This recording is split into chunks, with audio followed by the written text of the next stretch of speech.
now we're recording. Use Now, the right 2 lanes to after we right talked about all towards the the juicy main. stuff, now we're gonna record.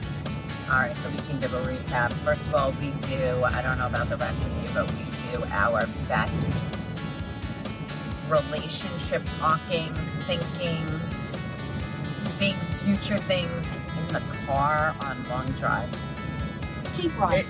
You know why? I think because we don't have a lot of other distractions. There's no worried about like a kid walking into the For Mm-hmm. room in the about middle of a 69 conversation. miles, There's no continue straight on. internet that we're focused on. I think we're just a captive audience, but I think this is just, it's a good time for you and I to just connect. Just talk. And I said before, that's wrong. I take it back, like on long car rides. We do it on short car rides too. So you're absolutely right. I think it's that it just serves its purpose. It's funny. A friend of mine, her son used to get in the car from school every day, and she used to call her car the confessional. He would get in the car and it was almost like Vegas, like what goes on in the car stays in the car. And he would literally just vomit everything that happened and his fears and his feelings and everything. And she called it the confessional. Maybe it's the same type of thing. It just lends itself Sure.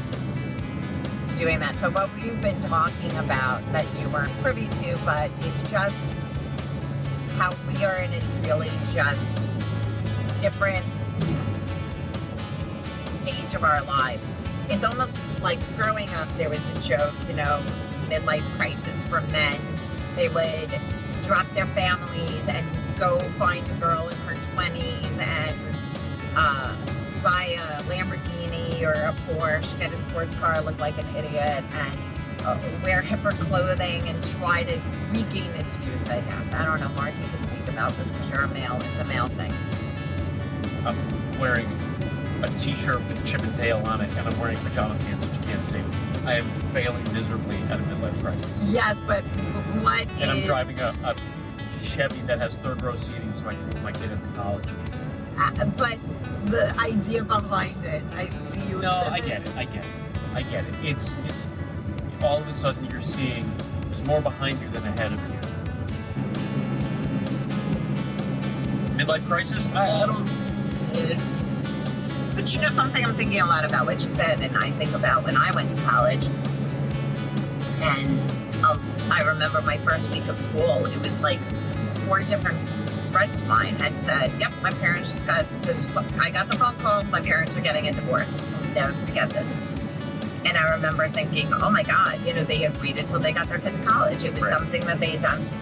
And I remember every single friend of mine saying, I wish they had done it sooner. There was not one of them that was crying, or there was not one that was crying saying, I'm shocked.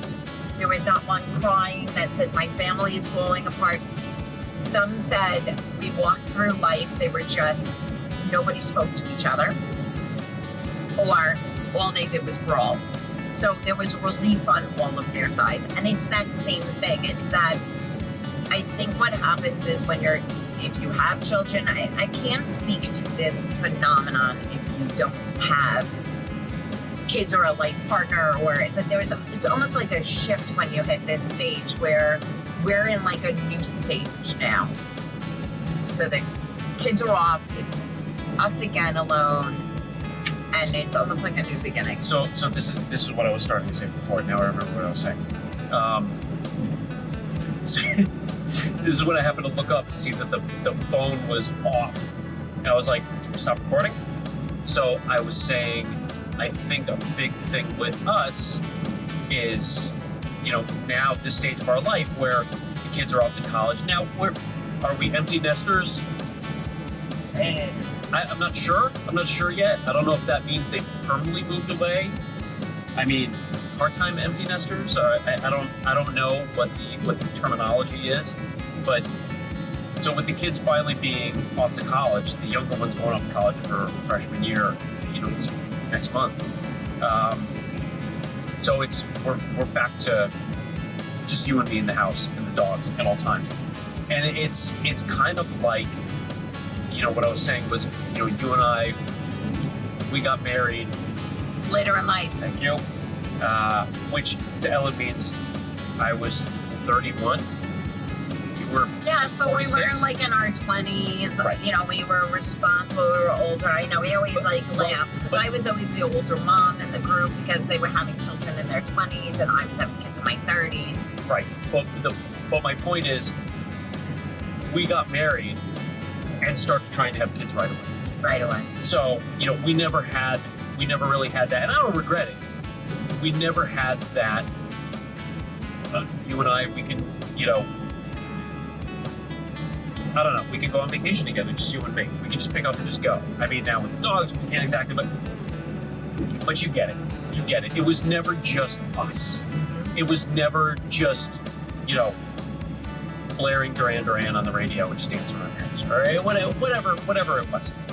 So I feel like now we have that. Now we have it on this end of the kids instead of the front end of the kids. Right. And, I'm super lucky. For a whole host of reasons, but I'm super lucky because I am one of those guys who is even more in love with their wife today than they were,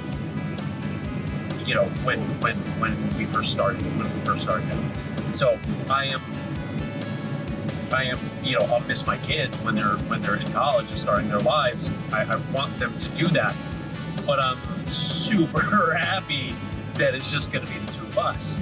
So I'm excited. I'm excited for all the we make sex jokes all the time, but I'm excited just for sex. I'm excited for just the day-to-day stuff. I'm excited that we're going on this adventure.